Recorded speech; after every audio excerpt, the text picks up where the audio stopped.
ಓಂ ಅಜ್ಞಾನತಿಮಿರಾಂಧಸ್ಯ ಜ್ಞಾನಾಂಜನಶಲಾಕಯಾ ಚಕ್ಷುರುನ್ಮೀಲಿತಂ ಯೇನ ತಸ್ಮೈ ಶ್ರೀಗುರವೇ ನಮಃ. ಶ್ರೀಚೈತನ್ಯಮನೋಭೀಷ್ಟಂ ಸ್ಥಾಪಿತಂ ಯೇನ ಭೂತಲೆ ಸ್ವಯಂ ರೂಪ ಕದಾ ಮಹ್ಯಂ ದದಾತಿ ಸ್ವಪದಾಂತಿಕಂ.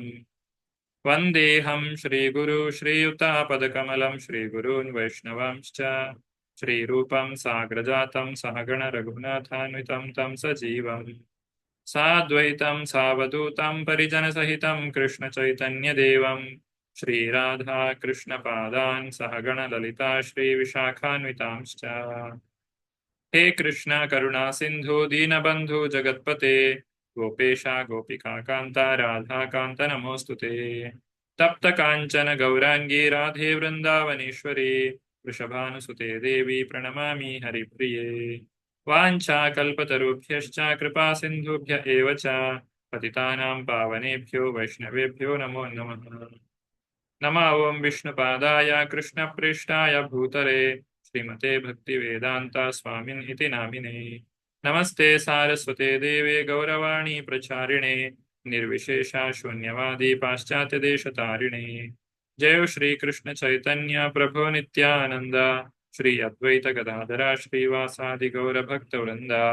ಹರೇ ಕೃಷ್ಣ ಕೃಷ್ಣ ಕೃಷ್ಣ ಹರೇ ಹರೇ ಹರೇ ರಾಮ ರಾಮ ರಾಮ ಹರೇ ಹರೇ. ಶ್ರೀಮದ್ ಭಾಗವತದ ಕನ್ನಡ ಅಧ್ಯಯನಕ್ಕೆ ಎಲ್ರಿಗೂ ಕೂಡ ಸ್ವಾಗತ. ಇಂದಿನ ದಿನ ಮೊದಲನೆಯ ಸ್ಕಂದದ 13ನೇ ಅಧ್ಯಾಯವನ್ನು ನಾವು ನೋಡ್ಲಿಕ್ಕಿದ್ದೇವೆ. ಕಳೆದ ವಾರದಲ್ಲಿ ಈ ಅಧ್ಯಾಯದ ಮೊದಲ 28 ಶ್ಲೋಕಗಳನ್ನ ನಾವು ತಿಳಿದುಕೊಂಡಿದ್ದೇವೆ. ಈಗ ಮುಂದುವರಿಸ್ತಾ 29ನೆಯ ಶ್ಲೋಕದಿಂದ ಕೊನೆಯ ಶ್ಲೋಕ ಅಂದರೆ 60ನೆಯ ಶ್ಲೋಕದವರೆಗೆ ಇವತ್ತಿನ ದಿನ ನಾವು ನೋಡ್ಲಿಕ್ಕಿದ್ದೇವೆ. ಕನ್ನಡದ ಶ್ರೀಮದ್ ಭಾಗವತ. ಶ್ರೀ ಶ್ರೀ ರಾಧಾ ಗೋವಿಂದ ಕಿ ಜೈ, ಶ್ರೀ ಶ್ರೀ ಗೌರ್ ನಿತಾಯ್ ಕಿ ಜೈ, ಶ್ರೀಲ ಪ್ರಭುಪಾದ ಕಿ ಜೈ. ನಾವು ಕಲಿತಾ ಇರುವಂತಹ ಈ ಶ್ರೀಮದ್ ಭಾಗವತದ ಅಧ್ಯಯನ ಇದು ಇಸ್ಕಾನ್ನ ಸಂಸ್ಥಾಪಕ ಆಚಾರ್ಯರಾದಂತಹ ಶ್ರೀ ಶ್ರೀಮದೇಸಿ ಭಕ್ತಿ ವೇದಾಂತ ಸ್ವಾಮಿ ಶ್ರೀಲ ಪ್ರಭುಪಾದರ ಬೋಧನೆಗಳ ಆಧಾರದ ಮೇಲೆ ನಡೀತಾ ಇದೆ.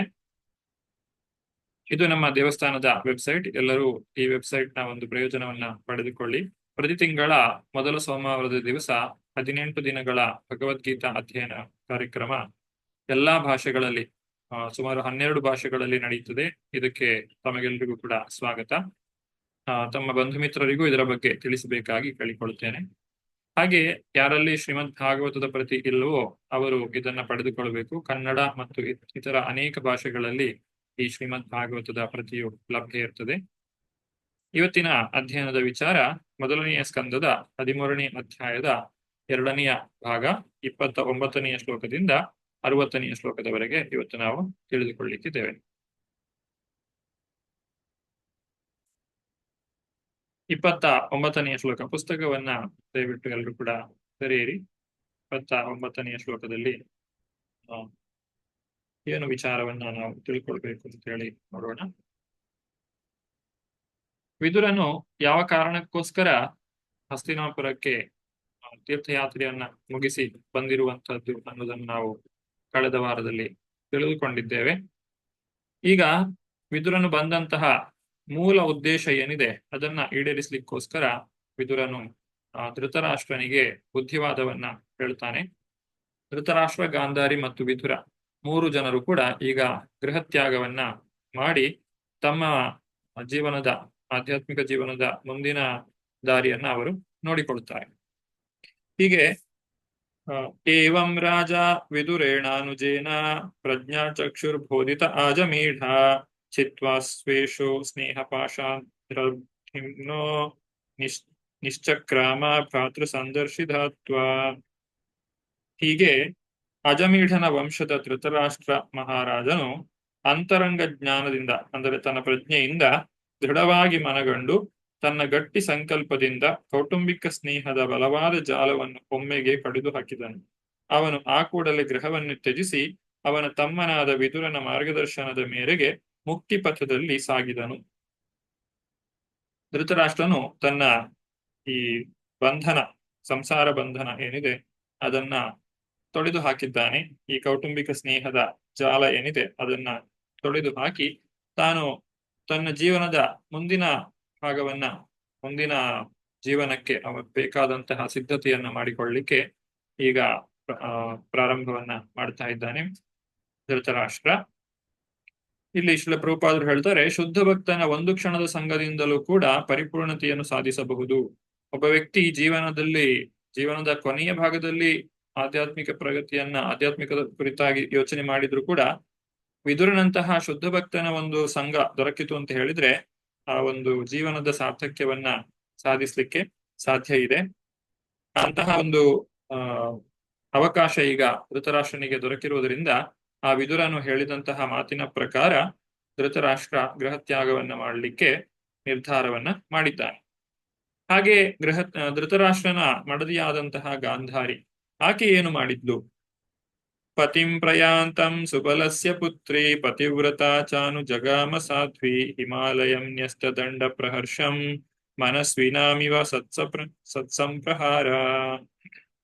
ಕಂದಹಾರ್ ಅಥವಾ ಗಾಂಧಾರದ ರಾಜನಾದ ಸುಬಲನ ಪುತ್ರಿಯೂ ಸಾಧ್ವಿಯೂ ಪತಿವೃತೆಯೂ ಆದ ಗಾಂಧಾರಿ ತನ್ನ ಪತಿ ಹಿಮಾಲಯ ಪರ್ವತಕ್ಕೆ ಹೋಗುತ್ತಿರುವುದನ್ನು ಕಂಡು ತಾನು ಅವನನ್ನು ಹಿಂಬಾಲಿಸಿದಳು. ರಣಭೂಮಿಯಲ್ಲಿ ನಾನಾ ಅಪಾಯಗಳನ್ನು ಎದುರಿಸಲು ಸಿದ್ಧರಾದ ಯೋಧರಂತೆ ಧೃತರಾಷ್ಟ್ರನು ಹಿಮಾಲಯ ಪರ್ವತಕ್ಕೆ ಹೋಗಲು ದೃಢ ನಿರ್ಧಾರ ಮಾಡಿದ್ದನು. ಸನ್ಯಾಸ ದಂಡವನ್ನು ಸ್ವೀಕರಿಸಿದವರಿಗೆ ಹಿಮಾಲಯವು ಹರ್ಷದಾಯಕ ಸ್ಥಾನವಾಗಿದೆ. ಇಲ್ಲಿ ಧೃತರಾಷ್ಟ್ರನು ವಾನಪ್ರಸ್ಥಾಶ್ರಮವನ್ನ ಸ್ವೀಕಾರ ಮಾಡ್ತಾ ಇರುವಂತಹದ್ದು. ಹಾಗಾಗಿ ತನ್ನ ಮಡದಿಯನ್ನು ಕೂಡ ಜೊತೆಯಲ್ಲಿ ಕರೆದುಕೊಂಡು ಹೋಗುವಂತಹ ಅವಕಾಶ ಇದೆ. ಗಾಂಧಾರಿಯು ತನ್ನ ಪತಿಯನ್ನ ಹಿಂಬಾಲಿಸಿಕೊಂಡು ಹೋಗ್ತಾ ಇದ್ದಾಳೆ. ಯಾಕಂದ್ರೆ ಪತಿಯು ಮಾಡುವಂತಹ ಯಾವುದೇ ಧರ್ಮಾಚರಣೆ ಇರಲಿ, ಅದರಲ್ಲಿ ಪತ್ನಿಯು ಕೂಡ ತಾನು ಪಾಲ್ಗೊಳ್ಳುವ ಮುಖಾಂತರ ಅದರ ಒಂದು ಫಲವನ್ನ ತಾನು ಕೂಡ ಪಡೆದುಕೊಳ್ಳಿಕ್ಕೆ ಸಾಧ್ಯ ಇದೆ. ಹಾಗೆ ಆ ಸಾಧ್ವಿಯಾದಂತಹ ಪತಿವ್ರತೆಯಾದಂತಹ ಕಂದಹಾರ್ ಈಗಿನ ಅಫ್ಘಾನಿಸ್ತಾನದ ಭಾಗದಲ್ಲಿ ಇರುವಂತಹ ಅಲ್ಲಿಂದ ಬಂದಂತಹ ರಾಣಿ ಗಾಂಧಾರ ದೇಶದಿಂದ ಬಂದದ್ರಿಂದ ಆಕೆಯ ಹೆಸರು ಗಾಂಧಾರಿ ಅಂತ ಹೇಳ್ತಾರೆ. ಆಕೆಯ ತಂದೆಯ ಹೆಸರು ಸುಬಲ. ಈ ಸುಬಲನ ಮಗಳಾದಂತಹ ಗಾಂಧಾರಿ ಆಕೆ ತಾನು ತನ್ನ ಪತಿಯನ್ನ ಹಿಂಬಾಲಿಸಿಕೊಂಡು ಹೊರಟು ಬಿಡ್ತಾಳೆ. ಮತ್ತು ಈ ಭಗವಂತನ ಮೇಲೆ ಹೆಚ್ಚಿನ ಒಂದು ಅವಲಂಬನೆಯನ್ನ ಹೊಂದಲಿಕ್ಕೆ ಈ ರೀತಿಯಾದಂತಹ ಏಕಾಂಗಿಯಾದಂತಹ ಅಥವಾ ಹಿಮಾಲಯದ ಅಥವಾ ಕಾಡುಗಳಲ್ಲಿ ವಾಸ ಮಾಡುವಂತಹ ಒಂದು ಜೀವನ ಕ್ರಮ ಏನಿದೆ, ಅದು ಭಗವಂತನ ಮೇಲೆ ನಾವು ಹೆಚ್ಚು ಹೆಚ್ಚು ಅವಲಂಬನೆಯನ್ನ ಹೊಂದಲಿಕ್ಕೆ ನಮಗೆ ಸಹಾಯ ಮಾಡ್ತದೆ. ಮತ್ತು ಆ ಭಗವಂತನಲ್ಲಿ ಇನ್ನು ಹೆಚ್ಚಿನ ವಿಶ್ವಾಸವನ್ನ, ಆ ಒಂದು ಭಕ್ತಿಯನ್ನ ಹೊಂದಲಿಕ್ಕೆ ಈ ಎಲ್ಲ ವಾತಾವರಣವು ನಮಗೆ ಪೂರಕವಾಗಿ ಮಾಡಿಕೊಡುತ್ತದೆ. ಆದ್ರಿಂದ ಇಲ್ಲಿ ಧೃತರಾಷ್ಟ್ರನ ಜೊತೆಗೆ ಗಾಂಧಾರಿಯು ಕೂಡ ಹೊರಟು ನಿಂತಳು. ಮುಂದಕ್ಕೆ ಅವರು 3 ಜನ ಹೋಗಿ ಆದ ನಂತರ ಇಲ್ಲಿ ಏನಾಯಿತು? ಈ ಹಸ್ತಿನಾಪುರದಲ್ಲಿ ಬಂದಂತಹ ಬೆಳಗ್ಗೆ ಎದ್ದು ನೋಡುವಾಗ ಯುಧಿಷ್ಠಿರ ಮಹಾರಾಜನಿಗೆ 3 ಜನ ಕಾಣ್ತಾ ಇಲ್ಲ. ಅಜಾತ ಶತ್ರು ಕೃತ ಮೈತ್ರೋ ಹುತಾಗ್ನಿ ವಿಪ್ರಾನ್ನತ್ವ ತಿಲವೋ ಭೂಮಿ ರುಕ್ಮೈ ಗೃಹಂ ಪ್ರವಿಷ್ಟೋ ಗುರುವಂದನಾಯ ನ ಚಾಪಶ್ಯತ್ ಪತಿತರೌ ಸೌಬಲಿಂ ಚ. ಅಜಾತ ಶತ್ರುವಾದ ಮಹಾರಾಜ ಯುಧಿಷ್ಠಿರನು ದೇವತಾ ಸ್ತೋತ್ರ ಮಾಡಿ ಸೂರ್ಯದೇವನಿಗೆ ಅಗ್ನಿ ಕಾರ್ಯದಲ್ಲಿ ಹವಿಸ್ಸನ್ನು ಅರ್ಪಿಸಿ ಧಾನ್ಯ, ಗೋವು, ಭೂಮಿ, ಸುವರ್ಣಗಳನ್ನು ಬ್ರಾಹ್ಮಣರಿಗೆ ದಾನ ಮಾಡಿ ನಮಸ್ಕರಿಸಿ ತನ್ನ ದಿನನಿತ್ಯದ ಪ್ರಾತಃ ಅನುಷ್ಠಾನವನ್ನು ಪೂರೈಸಿದನು. ಆ ಬಳಿಕ ಅವನು ಹಿರಿಯರನ್ನು ವಂದಿಸಲು ಅರಮನೆಯನ್ನು ಪ್ರವೇಶಿಸಿದನು. ಆದರೆ ತನ್ನ ದೊಡ್ಡಪ್ಪ ಚಿಕ್ಕಪ್ಪಂದಿರನ್ನಾಗಲಿ ಸುಬಲರಾಜನ ಪುತ್ರಿಯಾದ ದೊಡ್ಡಮ್ಮನನ್ನಾಗಲಿ ಕಾಣದಾದನು. ಯುಧಿಷ್ಠಿರ ಮಹಾರಾಜನ ದಿನನಿತ್ಯದ ಕಾರ್ಯಕ್ರಮಗಳು ಹೇಗಿದೆ ಅನ್ನೋದನ್ನ ಇಲ್ಲಿ ತಿಳಿಸ್ತಾ ಇದ್ದಾರೆ.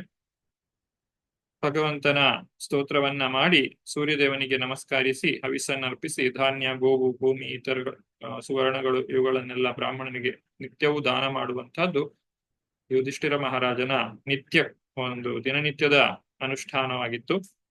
ಅದನ್ನೆಲ್ಲ ಮುಗಿಸಿದ ನಂತರ ತನ್ನ ಪ್ರತಿನಿತ್ಯದ ಕಾರ್ಯದಂತೆ ದೊಡ್ಡಪ್ಪ ಚಿಕ್ಕಪ್ಪಂದಿರಿಗೆ ಮತ್ತೆ ತಮ್ಮ ದೊಡ್ಡಮ್ಮನಿಗೆ ನಮಸ್ಕಾರ ಮಾಡಬೇಕು ಅಂತ ಹೇಳಿ ಅವರು ಯುಧಿಷ್ಠಿರ ಮಹಾರಾಜ ಬಂದಾಗ ಅವರನ್ನ ಕಾಣುವುದಿಲ್ಲ. ಇಲ್ಲಿ ಯುಧಿಷ್ಠಿರನ್ನ ಅಜಾತಶತ್ರು ಅಂತ ಕರೆದಿದ್ದಾರೆ. ಯಾಕಂದ್ರೆ ಅವರಿಗೆ ಯುಧಿಷ್ಠಿರನಿಗೆ ಯಾವುದೇ ಶತ್ರುಗಳು ಇರಲಿಲ್ಲ. ಶತ್ರುಗಳು ಈಗ ಯುಧಿಷ್ಠಿರ ಮಹಾರಾಜನಿಗೆ ಯಾರಾದ್ರೂ ಕೆಟ್ಟದ್ದನ್ನ ಬಯಸಿರಬಹುದು, ದುರ್ಯೋಧನನಂತವರು. ಆದರೆ ತನಗೆ ಕೆಟ್ಟದ್ದನ್ನ ಬಯಸಿದವರಿಗೂ ಕೂಡ ತಾನು ಒಳಿತನ್ನ ಬಯಸುವಂತಹ ಶ್ರೇಷ್ಠ ಮನೋಭಾವದ ವ್ಯಕ್ತಿ ಯುಧಿಷ್ಠಿರ ಮಹಾರಾಜ. ಆದ್ದರಿಂದ ಅವನನ್ನ ಇಲ್ಲಿ ಅಜಾತಶತ್ರು ಅಂತ ಹೇಳಿ ಕರೆದಿದ್ದಾರೆ. ತತ್ರ ಸಂಜಯಮಾಸೀನಂ ಪಪ್ರಚ್ಚೋದ್ವಿಗ್ನ ಮಾನಸಃ ಗಾವಲ್ಗಣೀಕ್ವಾನಸ್ತಾತೋ ವೃದ್ಧೋ ಹೀನಶ್ಚ ನೇತ್ರಯೋ. ಮಹಾರಾಜ ಯುಧಿಷ್ಠಿರನು ವ್ಯಾಕುಲಮಯವಾಗಿ ಅಲ್ಲೇ ಕುಳಿತಿದ್ದ ಸಂಜಯನತ್ತ ತಿರುಗಿ ಕೇಳಿದನು, ಓ ಸಂಜಯ, ಮುದುಕನು ಕುರುಡನು ಆದ ನಮ್ಮ ದೊಡ್ಡಪ್ಪನು ಎಲ್ಲಿದ್ದಾನೆ? ಸಂಜಯ ಹಿಂದಿನಿಂದಲೂ ಕೂಡ ಧೃತರಾಷ್ಟ್ರ ಮಹಾರಾಜನ ಜೊತೆಗೆ ಇದ್ದಂತಹ ಒಬ್ಬ ವ್ಯಕ್ತಿ. ಭಗವದ್ಗೀತೆಯಲ್ಲಿ ನಾವು ಕಾಣುತ್ತೇವೆ, ಇಡೀ ಸಂಪೂರ್ಣ ಭಗವದ್ಗೀತೆಯನ್ನ ಯುಧಿಷ್ಠಿರ ಮಹಾರಾಜನಿಗೆ, ಧೃತರಾಷ್ಟ್ರ ಮಹಾರಾಜನಿಗೆ ತಿಳಿಸಿಕೊಟ್ಟಿರುವಂತಹದ್ದು ಇದೇ ಸಂಜಯನಾಗಿದ್ದಾನೆ. ಹಾಗಾಗಿ ಸಂಜಯ ನಿತ್ಯ ಸಂಗಾತಿ ಧೃತರಾಷ್ಟ್ರ ಮಹಾರಾಜನಿಗೆ. ಆದ್ರೆ ಈ ಕಾಲದಲ್ಲಿ ಧೃತರಾಷ್ಟ್ರನು ಯಾರಿಗೂ ಹೇಳದೆ ತಾನು ಮನೆಯನ್ನ ಬಿಟ್ಟು ಹೊರಟು ಹೋಗಿದ್ದಾನೆ. ಅದನ್ನ ತಿಳಿದುಕೊಳ್ಳಿಕ್ಕೆ, ಅಂದ್ರೆ ಯಾರಿಗೂ ಗೊತ್ತಿಲ್ಲದಿದ್ರು ಕೂಡ ಸಂಜಯನಿಗೆ ಗೊತ್ತಿರಬಹುದು ಅನ್ನುವಂತಹ ಕಾರಣಕ್ಕಾಗಿ ಯುಧಿಷ್ಠಿರ ಮಹಾರಾಜ ತಾನು ಬಂದು ಇಲ್ಲಿ ಸಂಜಯನ ಹತ್ರ ಕೇಳ್ತಾ ಇದ್ದಾನೆ, ನನ್ನ ದೊಡ್ಡಪ್ಪ ಎಲ್ಲಿದ್ದಾನೆ? ಆತನಿಗೆ ವಯಸ್ಸಾಗಿದೆ, ಕುರುಡನಾಗಿದ್ದಾನೆ, ಅವನು ಮನೆ ಬಿಟ್ಟು ಎಲ್ಲಿಗೆ ಹೋದ ಅಂತ ಹೇಳಿ ಇಲ್ಲಿ ಪ್ರಶ್ನೆಯನ್ನ ಕೇಳ್ತಾ ಇದ್ದಾರೆ. ಅಂಬಾಚ ಹತ ಪುತ್ರಾರ್ಥ ಪಿತೃವ್ಯಾಕ್ವಾಗತ ಸುಹೃತ್ ಅಪಿ ಮಯ್ಯ ಕೃತ ಪ್ರಜ್ಞೆ ಹತ ಬಂಧು ಸಭಾರ್ಯಯ ಆಶಂಸಮಾನ ಶಮಲಂ ಗಂಗಾಯಾಂ ದುಃಖಿತೋಪತ. ನನ್ನ ಹಿತೈಷಿಯಾದ ಚಿಕ್ಕಪ್ಪ ವಿದುರೆಯಲ್ಲಿ ತನ್ನ ಎಲ್ಲ ಮಕ್ಕಳ ಸಾವಿನಿಂದ ಅತ್ಯಂತ ವ್ಯಥೆಗೊಳಗಾದ ತಾಯಿ ಗಾಂಧಾರಿಯಲ್ಲಿದ್ದಾರೆ. ನನ್ನ ದೊಡ್ಡಪ್ಪ ಧೃತರಾಷ್ಟ್ರ ಕೂಡ ತನ್ನ ಎಲ್ಲ ಮಕ್ಕಳ ಮೊಮ್ಮಕ್ಕಳ ಮರಣದಿಂದ ಮಾನಸಿಕವಾಗಿ ಅತಿಯಾಗಿ ನೊಂದಿದ್ದನು. ನಿಸ್ಸಂದೇಹವಾಗಿ ನಾನು ತುಂಬಾ ಕೃತಜ್ಞನಾಗಿದ್ದೇನೆ. ನನ್ನ ಅಪರಾಧಗಳನ್ನು ತುಂಬಾ ಗಂಭೀರವಾಗಿ ಪರಿಗಣಿಸಿ ಅವನು ತನ್ನ ಹೆಂಡತಿಯೊಂದಿಗೆ ತಾನು ಗಂಗೆಯಲ್ಲಿ ಮುಳುಗಿದನೇನು? ಯುಧಿಷ್ಠಿರ ಬೇರೆ ಬೇರೆ ವಿಚಾರಗಳ ಕುರಿತಾಗಿ ಯೋಚನೆ ಮಾಡ್ತಾ ಇದ್ದಾನೆ, ಏನಾಗಿರಬಹುದು ಅಂತ ಹೇಳಿ. ತಾನು ಕೃತಜ್ಞ ಅಂತ ಹೇಳ್ತಾನೆ ಯುಧಿಷ್ಠಿರ ಮಹಾರಾಜ. ಅಂದ್ರೆ ಪಾಂಡವರು ಸಣ್ಣ ಹುಡುಗರಿದ್ದಾಗ ಅಲ್ಲಿ ಅರಮನೆಯಲ್ಲಿ ಅವರಿಗೆ ಬೇಕಾದಂತಹ ಎಲ್ಲ ವ್ಯವಸ್ಥೆಯನ್ನ ಮಾಡಿಕೊಟ್ಟದ್ದು ಒಂದು ರೀತಿಯಲ್ಲಿ ಧೃತರಾಷ್ಟ್ರನೇ. ಯಾಕಂದ್ರೆ ರಾಜನಾಗಿದ್ದವನು. ಒಂದು ದೇಶದಲ್ಲಿ ಏನೇ ಒಳ್ಳೆಯ ಕಾರ್ಯ ಆದ್ರೂ ಕೂಡ ಅದರ ಒಂದು ಶ್ರೇಯಸ್ಸು ಆ ದೇಶದ ರಾಜನಿಗೆ ಸಲ್ಲುತ್ತದೆ. ಯಾಕಂದ್ರೆ ಆ ರಾಜನು ಅಲ್ಲಿ ಆಡಳಿತವನ್ನ ಮಾಡ್ತಾ ಇದ್ದಾನೆ. ಹಾಗೆ ಕೆಟ್ಟದ್ದಾದ್ರೂ ಕೂಡ ಅವನಿಗೆ ಅದರ ಒಂದು ದೋಷವು ಬರ್ತದೆ. ಹಾಗೆ ಈ ಧೃತರಾಷ್ಟ್ರನಿಂದಾಗಿ ನಾವು ನಮ್ಮ ಬಾಲ್ಯವನ್ನ ಸುಖವಾಗಿ ಕಳೆಯಲಿಕ್ಕೆ ಸಾಧ್ಯವಾಯಿತು ಅಂತ ಹೇಳಿ ಅಜಾತಶತ್ರುವಾದಂತಹ ಯುಧಿಷ್ಠಿರ ಮಹಾರಾಜ ತಿಳಿಸ್ತಾ ಇದ್ದಾನೆ. ನಾನು ಎಂತಹ ಕೃತಜ್ಞ, ನನ್ನನ್ನ ಸಣ್ಣದಿನಿಂದಲೂ ಇಷ್ಟು ಚೆನ್ನಾಗಿ ಬೆಳೆಸಿದಂತಹ ದೊಡ್ಡಪ್ಪನನ್ನ ನಾನು ಸರಿಯಾಗಿ ನೋಡಿಕೊಳ್ಳಿಕ್ಕಾಗ್ಲಿಲ್ವಲ್ಲ, ನನ್ನ ಒಂದು ವರ್ತನೆಯಿಂದಾಗಿಯೇ ಆತನು ಮನನೊಂದು ಹೊರಟು ಹೋದನೆ ಅಂತ ಹೇಳಿ ಒಂದು ಸಾತ್ವಿಕ ಮನೋಭಾವದ ಯುಧಿಷ್ಠಿರ ಮಹಾರಾಜ, ಎಲ್ಲರ ಬಗ್ಗೆಯೂ ಒಳಿತನ್ನೇ ಯೋಚನೆ ಮಾಡುವಂತಹ ಯುಧಿಷ್ಠಿರನು ಈ ರೀತಿಯಾಗಿ ತಾನು ಸಂತಾಪವನ್ನ ವ್ಯಕ್ತಪಡಿಸ್ತಾ ಇದ್ದಾನೆ. ಪಿತರ್ಯುಪರತೆ ಪಾಂಡೌ ಸರ್ವಾನ್ನಾಸು ಹೃದಾಶಿಶೂನ್ ಅರಕ್ಷತಾಂ ವ್ಯಸನತಃ ಪಿತೃವ್ಯೌಕ್ವಾಗತಾವಿತಃ. ನನ್ನ ತಂದೆ ಪಾಂಡು ಸತ್ತಾಗ ನಾವೆಲ್ಲ ಚಿಕ್ಕ ಮಕ್ಕಳಾಗಿದ್ದೆವು. ಈ ಇಬ್ಬರು ದೊಡ್ಡಪ್ಪ ಚಿಕ್ಕಪ್ಪಂದಿರು ಎಲ್ಲ ಬಗೆಯ ಆಪತ್ತುಗಳಿಂದ ನಮಗೆ ರಕ್ಷಣೆ ನೀಡಿದರು. ಅವರು ಯಾವಾಗಲೂ ನಮ್ಮ ಉತ್ತಮ ಹಿತೈಷಿಗಳಾಗಿದ್ದರು. ಅಯ್ಯೋ ಅವರು ಇಲ್ಲಿಂದ ಎಲ್ಲಿಗೆ ಹೋದರು? ಯುಧಿಷ್ಠಿರನು ಹಳೆಯದನ್ನೆಲ್ಲವನ್ನು ಕೂಡ ಯೋಚನೆ ಮಾಡ್ತಾ ಇದ್ದಾನೆ. ಪಾಂಡವರಿಗೆ ಆ ಕೌರವರಿಂದ ಅಷ್ಟೊಂದು ಅನ್ಯಾಯವಾಗಿದ್ರು ಕೂಡ ವಿಷ ಹಾಕಿ ಸಾಯಿಸ್ಲಿಕ್ಕೆ ನೋಡಿದ್ದು, ಅಥವಾ ಅರಗಿನ ಮನೆಯಲ್ಲಿ ಸುಡ್ಲಿಕ್ಕೆ ನೋಡಿರುವಂತಹದ್ದು, ಮತ್ತೆ ಜೂಜಿನ ಸಮಯದಲ್ಲಿ ಆದಂತಹ ಅನ್ಯಾಯ ಅಷ್ಟೆಲ್ಲ ಆಗಿದ್ರು ಕೂಡ ಯುಧಿಷ್ಠಿರ ಮಹಾರಾಜ ತಾನು ಒಬ್ಬ ಶುದ್ಧ ಭಕ್ತನ ಒಂದು ಗುಣದಂತೆ ಎಲ್ಲರಿಗೂ ಒಳಿತನ್ನೇ ಬಯಸುವಂತಹ ಒಬ್ಬ ವ್ಯಕ್ತಿಯಾಗಿ ಆತನು ಎಲ್ಲರ ಬಗ್ಗೆ ಒಳ್ಳೆಯದನ್ನೇ ಚಿಂತಿಸ್ತಾ ಇದ್ದಾನೆ. ಸೂತ ಮುನಿಗಳು ಮುಂದುವರಿಸ್ತಾರೆ ತಮ್ಮ ಮಾತುಗಳನ್ನ. ಸೂತ ಉವಾಚ ಕೃಪಯಾ ಸ್ನೇಹ ವೈಕ್ಲವ್ಯಾತ್ ಉತ್ಸುತೋ ವಿರಹಕರ್ಷಿತಃ ಆತ್ಮೇಶ್ವರಂ ಮಚಕ್ಷಾಣೋ ನ ಪ್ರತ್ಯಾಹಾತಿ ಪೀಡಿತಃ.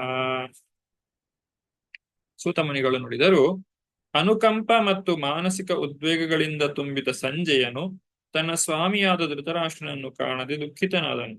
ಮಹಾರಾಜ ಯುಧಿಷ್ಠಿರನಿಗೆ ಸರಿಯಾಗಿ ಉತ್ತರ ಕೊಡಲು ಶಕ್ತನಾಗಲಿಲ್ಲ. ಇಲ್ಲಿ ಸಂಜಯನಿಗೆ ಯಾವುದೇ ವಿಚಾರಗಳು ಕೂಡ ತಿಳಿದಿಲ್ಲ, ಏನೆಲ್ಲ ನಡೆಯಿತು ಅಂತ ಹೇಳಿ. ಆ ಕಾರಣಕ್ಕಾಗಿ ಆತನು ಸರಿಯಾಗಿ ಉತ್ತರ ಕೊಡ್ಲಿಕ್ಕೆ ಆಗೋದಿಲ್ಲ. ಮತ್ತೆ ತುಂಬಾ ಉದ್ವೇಗಕ್ಕೆ ಒಳಗಾಗಿದ್ದಾನೆ. ತನ್ನ ಸ್ವಾಮಿಯನ್ನ ಕಳೆದುಕೊಂಡಂತಹ ಸಂಜಯನು ಕೂಡ ಭಗವದ್ಗೀತೆಯಲ್ಲಿ ಆ ಉಪದೇಶವನ್ನ, ಶ್ರೀಕೃಷ್ಣನ ಉಪದೇಶವನ್ನ ಧೃತರಾಷ್ಟ್ರನಿಗೆ ತಲುಪಿಸುವಾಗ ಧೃತರಾಷ್ಟ್ರನಿಗೆ ಬುದ್ಧಿವಾದವನ್ನ ಹೇಳುವ ರೀತಿಯಲ್ಲಿ ಕೆಲವೊಂದು ಮಾತುಗಳನ್ನ ಹೇಳಿದ್ದ. ಪಾಂಡವರ ವಿಜಯ ನಿಶ್ಚಿತ ಅಂತ ಹೇಳಿ.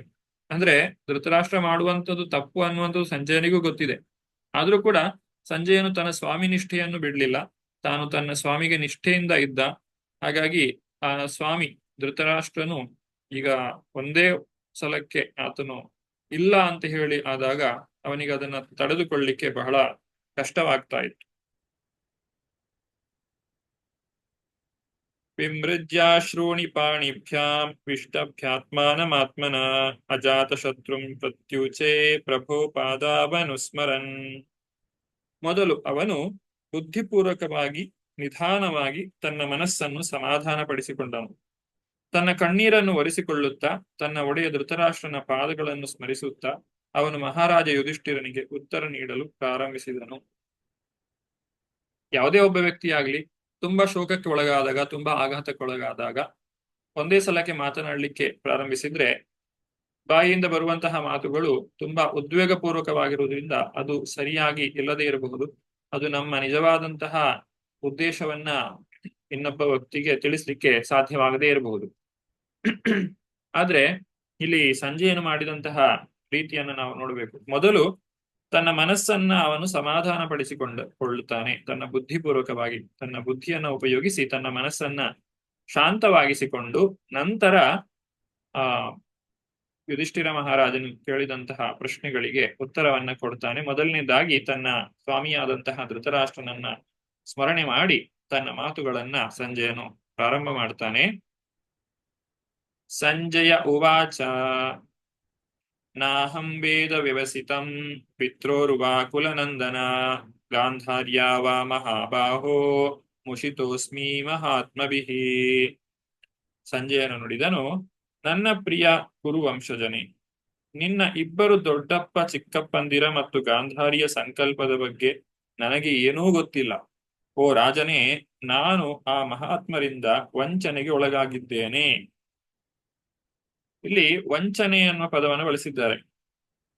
ಸಂಜಯನು ಹೇಳುವಂಥದ್ದು, ಧೃತರಾಷ್ಟ್ರನು ನನಗೆ ವಂಚಿಸಿದ್ದಾನೆ ಅಂತ ಹೇಳಿ.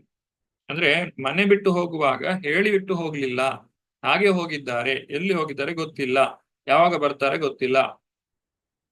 ಯಾಕೆ ಹೀಗೆ ಮಾಡಿದ್ರು? ಇದು ವಂಚನೆ ಅಲ್ಲದೆ ಇನ್ನೇನು?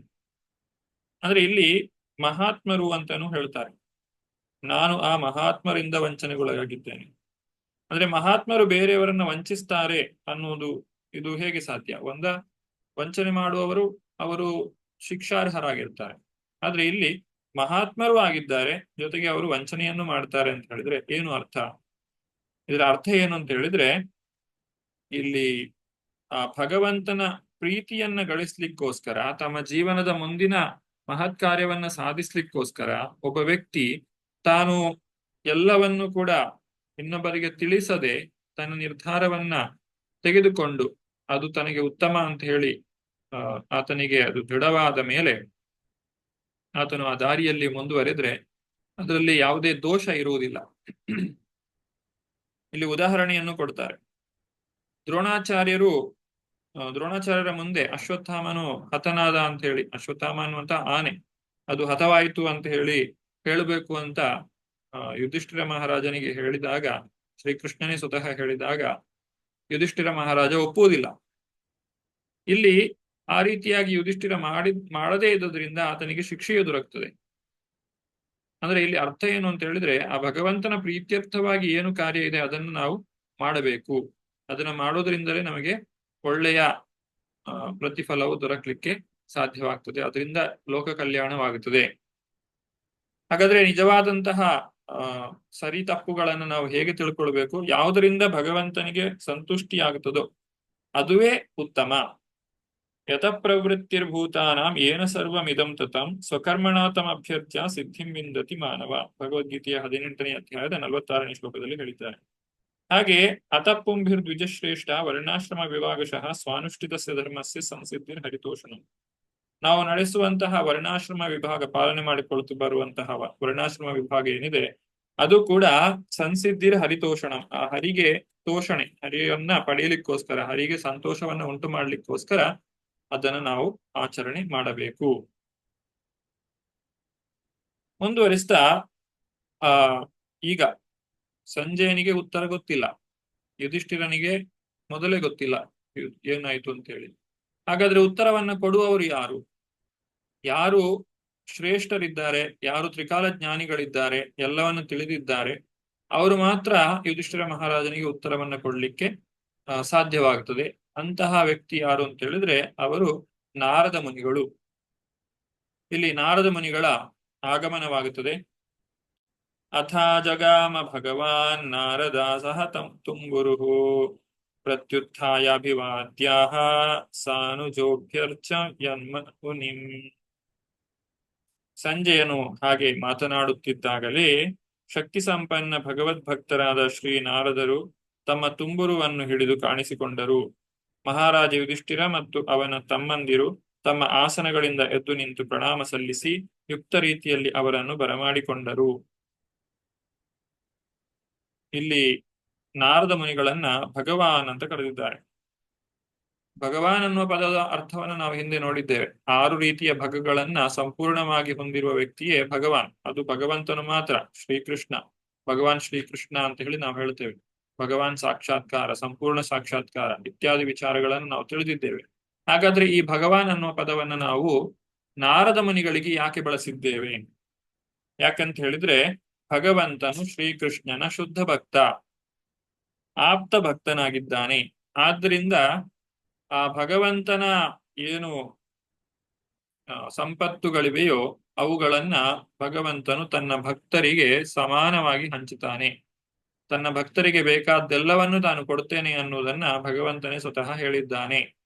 ಆದ್ರಿಂದ ಆ ಭಗವಂತನನ್ನ ಹೇಗೆ ನಾವು ಭಗವಾನ್ ಅಂತ ಹೇಳಿ ಕರೆಯುತ್ತೇವೋ ಹಾಗೆಯೇ ಆ ಭಗವಂತನ ಶುದ್ಧ ಭಕ್ತರು ಯಾರಿದ್ದಾರೆ ಅವರನ್ನು ಕೂಡ ನಾವು ಭಗವಾನ್ ಅಂತ ಹೇಳಿ ಕರೆಯಬಹುದು. ಯಾಕಂದ್ರೆ ಭಗವಂತನ ಭಕ್ತಿ ಯಾರಲ್ಲಿರ್ತದೋ ಅವರಲ್ಲಿ ಆ ಭಗವಂತನಲ್ಲಿರುವಂತಹ ಎಲ್ಲಾ ಸದ್ಗುಣಗಳು ಕೂಡ ಇರ್ತವೆ ಅನ್ನುವುದು ನಮಗೆ ಈಗಾಗಲೇ ತಿಳಿದಿದೆ.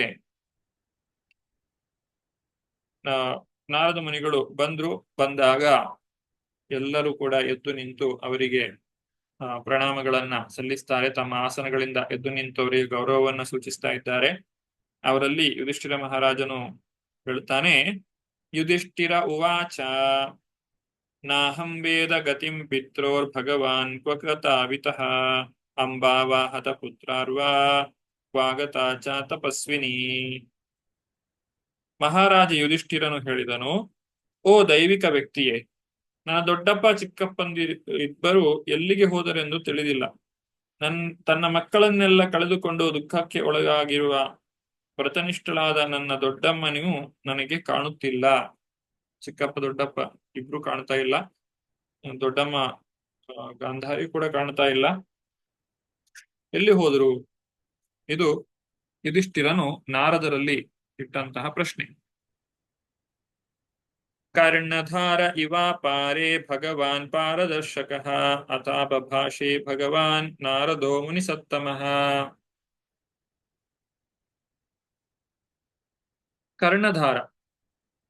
ಕರ್ಣಧಾರ ಅಂತ ಹೇಳಿದ್ರೆ ಒಂದು ಹಡಗಿನ ನಾಯಕ ಅಂತ ಹೇಳಿ ಅರ್ಥ. ತಾವು ವಿಶಾಲ ಸಾಗರದಲ್ಲಿ ಹಡಗಿನ ನಾಯಕರಂತೆ ಇದ್ದೀರಿ. ನೀವು ನಮ್ಮ ಗುರಿಯತ್ತ ದಾರಿ ತೋರಿಸಬಲ್ಲಿರಿ. ಹೀಗೆ ಸಂಬೋಧಿಸಿದಾಗ ದೈವಿಕ ವ್ಯಕ್ತಿತ್ವವುಳ್ಳ ಮತ್ತು ಮತ್ತು ತತ್ವಜ್ಞ ಭಕ್ತರಲ್ಲಿ ಅತಿಶ್ರೇಷ್ಠರಾದ ದೇವರ್ಷಿ ನಾರದರು ಮಾತನಾಡಲಾರಂಭಿಸಿದರು. ಯುಧಿಷ್ಠಿರ ಮಹಾರಾಜನ ಪ್ರಶ್ನೆಗೆ ನಾರದರು ಉತ್ತರವನ್ನ ಕೊಡ್ತಾ ಇದ್ದಾರೆ. ಈ ಜೀವನದ ಪ್ರಯಾಣದ ಒಂದು ನಾಯಕ, ಅದನ್ನು ನಡೆಸುವಂತಹ, ಜೀವನವನ್ನು ಹಡಗಿಗೆ ಹೋಲಿಸಿದ್ರೆ ಅದನ್ನು ನಡೆಸುವಂತಹ ವ್ಯಕ್ತಿ ಯಾರು ಅಂತ ಹೇಳಿದ್ರೆ ನಾರದ ಮುನಿಗಳಂತಹ ಶುದ್ಧ ಭಕ್ತರು. ಅವರಿಗೆ ಯಾವುದು ಸರಿ ಯಾವುದು ತಪ್ಪು ಅನ್ನುವಂಥದ್ದು ಸ್ಪಷ್ಟವಾಗಿ ತಿಳಿದಿದೆ. ಅವರು ನಡೆಸಿದಂತಹ ದಾರಿಯಲ್ಲಿ ನಾವು ನಡೆದ್ರೆ ನಮ್ಮ ಜೀವನವು ಸಾರ್ಥಕವಾಗುವುದು ಖಂಡಿತ. ನಾರದ ಮುನಿಗಳು ತಮ್ಮ ಮಾತುಗಳನ್ನ ಮುಂದುವರಿಸ್ತಾರೆ. ನಾರದ ಉವಾಚ ಮಾ ಕಂಚನ ಶುಚೋ ರಾಜನ್ ಯದೀಶ್ವರ ವಶಂ ಜಗತ್ ಲೋಕಾ ಸಪಾಲ ಯಸ್ಯೇಮೇ ವಹಂತಿ ಬಲಿಮೀಶಿಷು ಸಾ ಸಂಯುಕ್ತಿ ಭೂತಾನಿ ಸಾ ಏವ ವಿನ ವಿಯುನಕ್ತಿ ಚ. ನಾರದ ಮುನಿಗಳು ಕೆಲವೊಂದು ಉದಾಹರಣೆಗಳನ್ನು ತೆಗೆದುಕೊಂಡು ಇಲ್ಲಿ ಯುಧಿಷ್ಠಿರ ಮಹಾರಾಜನಿಗೆ ಸಾಂತ್ವನವನ್ನ ಅರ್ಪಿಸ್ತಾ ಇದ್ದಾನೆ. ನಾರದ ಮುನಿಗಳು ಯುಧಿಷ್ಠಿರ ಮಹಾರಾಜನಿಗೆ ಸಾಂತ್ವನವನ್ನ ಅರ್ಪಿಸ್ತಾ ಇದ್ದಾರೆ. ಶ್ರೀ ನಾರದರು ನುಡಿದರು, ಓ ಧರ್ಮಿಷ್ಠನಾದ ರಾಜನೇ, ಯಾರಿಗಾಗಿಯೂ ಶೋಕಿಸಬೇಡ. ಪ್ರತಿಯೊಬ್ಬರೂ ಸರ್ವಶ್ರೇಷ್ಠನಾದ ಭಗವಂತನ ನಿಯಂತ್ರಣಕ್ಕೊಳಪಟ್ಟಿದ್ದಾರೆ. ಆದ್ದರಿಂದ ಎಲ್ಲಾ ಜೀವಿಗಳು ಮತ್ತು ಅವರ ನಾಯಕರು ಸುರಕ್ಷಿತವಾಗಿರಲು ಪೂಜೆ ಸಲ್ಲಿಸುತ್ತಿದ್ದಾರೆ. ಅವನೇ ಅವರೆಲ್ಲರನ್ನು ಬಿಟ್ಟು ಒಟ್ಟುಗೂಡಿಸುತ್ತಾನೆ, ಅವರನ್ನು ಚದುರಿಸುತ್ತಾನೆ.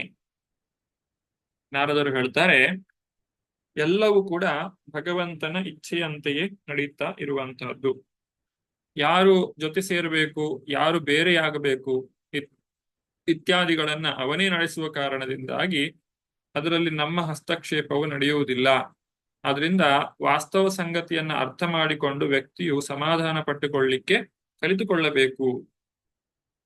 ಹೀಗೆ ನಾರದ ಮುನಿಗಳು ತಮ್ಮ ಮಾತುಗಳನ್ನ ಪ್ರಾರಂಭಿಸಿದ್ರು.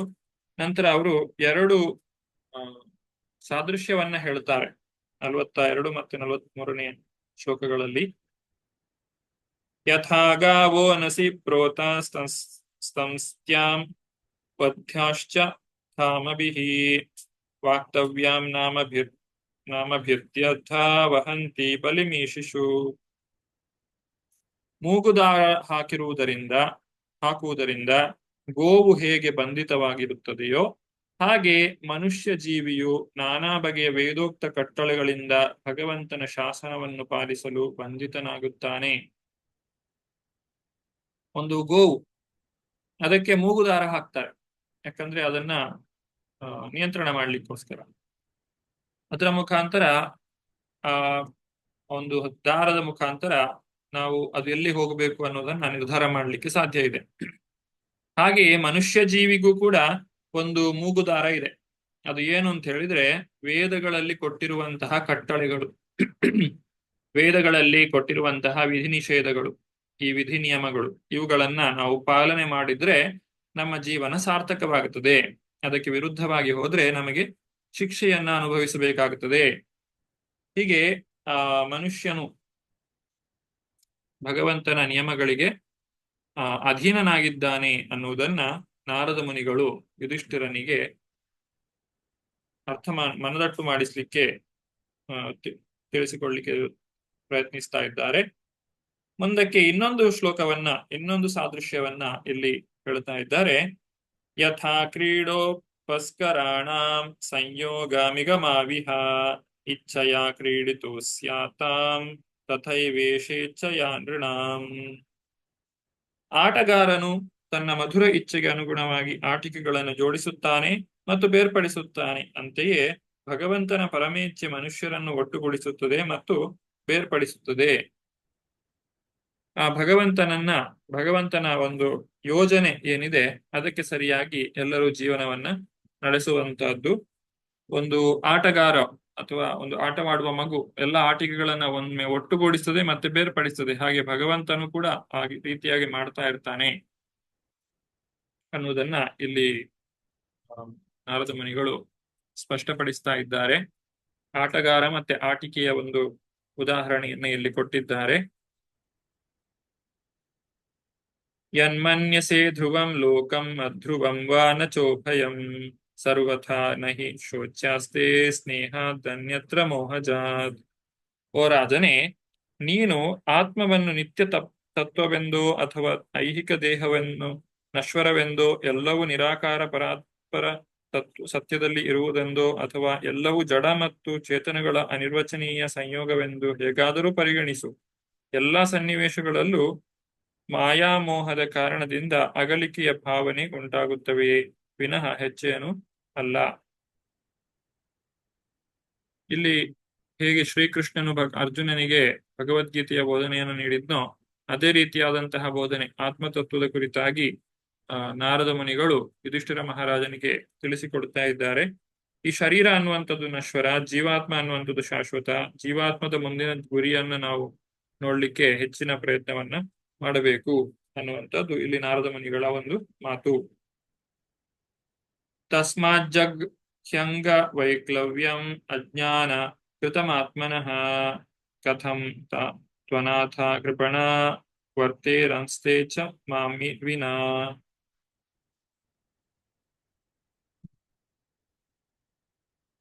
ಆದ್ದರಿಂದ ಆತ್ಮದ ಅಜ್ಞಾನದಿಂದ ಉಂಟಾದ ಆತಂಕವನ್ನು ತ್ಯಜಿಸು. ಈಗ ನೀನು ಅಸಹಾಯಕರಾದ ಆ ಬಡಜೀವಿಗಳಿಗೆ ನೀನಿಲ್ಲದೆ ಹೇಗೆ ಇರುವರೆಂದು ಯೋಚಿಸುತ್ತಿರುವೆ. ಯುಧಿಷ್ಠಿರ ಮಹಾರಾಜನ ಬೇಸರ, ಚಿಂತೆಗೆ ಕಾರಣ ಏನು ಅಂತ ಹೇಳಿದ್ರೆ, ಅವರಿಗೆ ಅಲ್ಲಿ ಬೇಕಾದಂತಹ ವ್ಯವಸ್ಥೆ ಇರುವುದಿಲ್ಲ. ಕಾಡಿಗೆ ಹೋದ್ರೆ ಆ ಕಾಡಿನ ಜೀವನ ಅಂತ ಹೇಳಿದ್ರೆ ಅದು ತುಂಬಾ ಕಷ್ಟಕರವಾದಂತಹದ್ದು. ಅದರಲ್ಲಿ ಹೇಗೆ ಜೀವನವನ್ನು ಮಾಡ್ಲಿಕ್ಕೆ ಸಾಧ್ಯವಾಗುತ್ತದೆ ಅನ್ನುವಂತಹ ಒಂದು ಚಿಂತನೆಯಲ್ಲಿಯೇ ಯುಧಿಷ್ಠಿರ ಮಹಾರಾಜ ಇರಬೇಕಾದ್ರೆ ನಾರದ ಮುನಿಗಳು ಹೇಳ್ತಾರೆ, ಇದರ ಬಗ್ಗೆ ನೀನು ಯೋಚನೆ ಮಾಡುವಂತಹ ಅಗತ್ಯ ಇಲ್ಲ. ಯಾಕೆ ಅಗತ್ಯ ಇಲ್ಲ ಅದನ್ನ ಇಲ್ಲಿ ಮುಂದಿನ ಶ್ಲೋಕ ಅಂದ್ರೆ 46ನೇ ಶ್ಲೋಕದಲ್ಲಿ ತಿಳಿಸ್ತಾರೆ. ಕಾಲಕರ್ಮ ಗುಣಾಧೀನೋ ದೇಹೋಯಂ ಪಾಂಚಭೌತಿಕಃ ಕಥಮನ್ಯಾನ್ಸ್ತು ಗೋಪಾಯೇ ಸರ್ಪಗ್ರಸ್ತೋ ಯಥಾ ಪರಂ. ಪಂಚಭೂತಗಳಿಂದ ನಿರ್ಮಿತವಾದ ಈ ಐಹಿಕ ಸ್ಥೂಲ ಶರೀರವು ಆಗಲೇ ಶಾಶ್ವತ ಕಾಲ, ಕರ್ಮ ಮತ್ತು ತ್ರಿಗುಣಗಳ ನಿಯಂತ್ರಣಕ್ಕೆ ಒಳಪಟ್ಟಿದೆ. ಹೀಗಿರುವಾಗ ಸರ್ಪದ ಹೆಡೆಯಲ್ಲಿ ಸಿಲುಕಿರುವ ಅದು ಇತರರನ್ನು ಹೇಗೆ ತಾನೇ ರಕ್ಷಿಸಿತು? ತ್ರಿಗುಣಗಳು ಸತ್ವ, ರಜಸ್ಸು, ತಮಸ್ಸು, ಈ ಕಾಲ ಮತ್ತು ಕರ್ಮ ಇತ್ಯಾದಿಗಳು ಸ್ಥೂಲ ಶರೀರವನ್ನ ಬಂಧಿಸಿಟ್ಟಿವೆ. ಸರ್ಪದ ದಾವಡೆಯಲ್ಲಿ ಸಿಲುಕಿರುವಂತಹ ಒಬ್ಬ ವ್ಯಕ್ತಿ ಆತನು ಬೇರೆಯವರಿಗೆ ಸಹಾಯವನ್ನು ಮಾಡಲಿಕ್ಕೆ ಸಾಧ್ಯವಾಗುವುದಿಲ್ಲ. ಈ ರೀತಿಯಾಗಿ ನಾರದ ಮುನಿಗಳು ಯುಧಿಷ್ಠಿರ ಮಹಾರಾಜನಿಗೆ ಸಮಾಧಾನವನ್ನ ತಿಳಿಸ್ತಾ ಇದ್ದಾರೆ. ಹಾಗೆ ಆ ಧರ್ಮದ ಕುರಿತಾಗಿ ಬೋಧನೆಯನ್ನು ಕೂಡ ಜೊತೆಯಲ್ಲಿಯೇ ನೀಡುತ್ತಾ ಇದ್ದಾನೆ. 47ನೇ ಶ್ಲೋಕ ಇದು ಬಹಳ ಮುಖ್ಯವಾದಂತಹ ಶ್ಲೋಕ.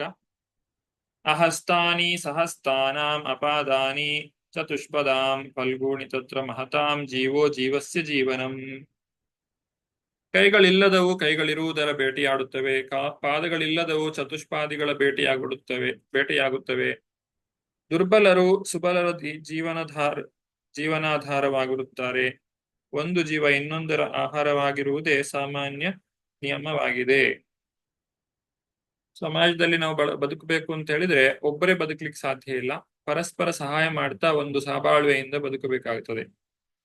ಅದರ ಕುರಿತಾಗಿ ಇಲ್ಲಿ ಹೇಳ್ತಾ ಇದ್ದಾರೆ. ಈ ಪ್ರಪಂಚ ಹೇಗಿದೆ ಅಂತ ಹೇಳಿದ್ರೆ ಅಹಸ್ತಾನಿ ಸಹಸ್ತಾನ, ಯಾವುದು ಕೈಗಳಿಲ್ಲದೆ ಇರುವಂತಹ ಜೀವಿಗಳು ಇರ್ತಾರೋ ಅವುಗಳನ್ನ ಕೈಗಳಿರುವಂತಹ ಜೀವಿಗಳು ಬೇಟೆಯಾಡುತ್ತವೆ. ಕೈಗಳಿಲ್ಲದವು ಅವರ ಬೇಟೆಯಾಗುತ್ತವೆ, ಅಂದ್ರೆ ಅವುಗಳಿಗೆ ಆಹಾರವಾಗುತ್ತವೆ. ಹಾಗೆ ಪಾದಗಳು ಇಲ್ಲದೆ ಇರುವಂತಹ ಜೀವಿಗಳು ಯಾವುದಕ್ಕೆ ಪಾದ ಇದೆಯೋ ಅವುಗಳಿಗೆ ಆಹಾರವಾಗುತ್ತವೆ, ಬೇಟೆಯಾಗುತ್ತವೆ. ಈ ಸಬಲರು ದುರ್ಬಲರು ಯಾರುತ್ತಾರೆ ಅವರು ದುರ್ಬಲರಿಗೆ ಜೀವನಾಧಾರವಾಗುತ್ತಾರೆ. ಈ ರೀತಿ ಸಮಾಜದಲ್ಲಿ ಈ ಪ್ರಪಂಚದಲ್ಲಿ ನಡೀತಾ ಇರುವಂತದ್ದೇ ಹೀಗೆ. ಹಾಗಾಗಿ ನೀವು ಚಿಂತೆ ಮಾಡುವಂತಹ ಅಗತ್ಯ ಇಲ್ಲ. ಆ ಒಂದು ಧೃತರಾಷ್ಟ್ರನ ಜೊತೆಗೆ ರಾಷ್ಟ್ರ ಮತ್ತು ಆತನ ಜೊತೆಗೆ ಹೋಗಿರುವಂತಹ ಗಾಂಧಾರಿ ಇವರಿಬ್ಬರು ಕೂಡ ಸುರಕ್ಷಿತವಾಗಿ ಇರ್ತಾರೆ. ಭಗವಂತನ ಅನುಗ್ರಹ ಸಂಪೂರ್ಣವಾಗಿ ಅವರ ಮೇಲೆ ಇದೆ ಅಂತ ಹೇಳಿ ನಾರದ ಮುನಿಗಳು ಅಲ್ಲಿ ಸ್ಪಷ್ಟನೆಯನ್ನ ಕೊಡ್ತಾ ಇದ್ದಾರೆ. 48ನೇ ಶ್ಲೋಕ. ತದಿದಂ ಭಗವಾನ್ ರಾಜನ್ ಏಕ ಆತ್ಮಾತ್ಮಾನಂ ಸ್ವದೃಕ್ ಅಂತರೋ ಭಾತಿ ಪಶ್ಯತಂ ಮಾಯಯೋರುಢ. ಮಾಯಯೋರುಧ.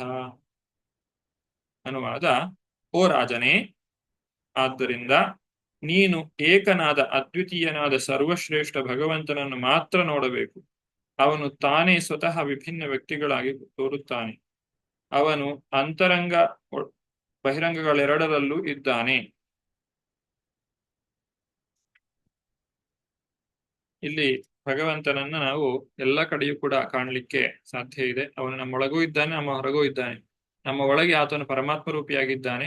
ಹಾಗೆ ನಮ್ಮ ಹೊರಗೆ ಭಗವಂತನು ನಾನಾ ರೂಪಗಳಲ್ಲಿ ನಮಗೆ ಆತನ ಲೀಲೆಗಳನ್ನ ಮಾಡಿ ತೋರಿಸಿದ್ದಾನೆ.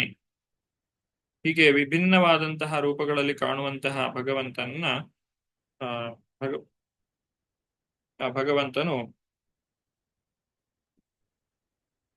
ಭಗವಂತನನ್ನ ತಿಳಿದುಕೊಳ್ಳಿಕ್ಕೆ ಇಲ್ಲಿ ಪ್ರಯತ್ನವನ್ನ ಪಡಬೇಕೆ ವಿನಃ ಬೇರೆ ವಿಚಾರಗಳ ಬಗ್ಗೆ ಚಿಂತೆ ಮಾಡುವಂತಹ ಅಗತ್ಯ ಇಲ್ಲ ಅನ್ನುವುದು ನಾರದರ ಮಾತಾಗಿದೆ.